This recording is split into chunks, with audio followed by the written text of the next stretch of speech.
踩刹车。好，听到没有？一踩刹车就吱吱响。就这个问题，你如果去修理厂，你猜他敢收你多少钱？明明很便宜，也很好修，但到了修理厂，动不动就要收我们几大百甚至上千，这不是拿我们当冤大头吗？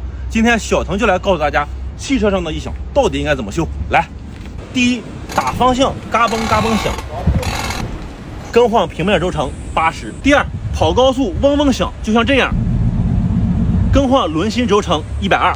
第三，过减速带时嘎吱一声响，更换平衡杆胶套15。第四，掉头的时候嘎嘣嘎嘣响，更换外球笼150。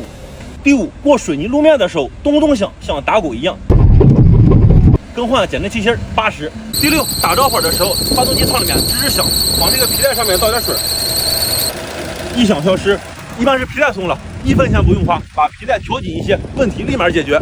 第七，踩刹车的时候吱吱响，同时刹车片还很厚，1分钱不用花，找一个空旷的地方踩几脚急刹，问题立马解决。怎么样？你学会了吧？关注我，交一个懂车的朋友。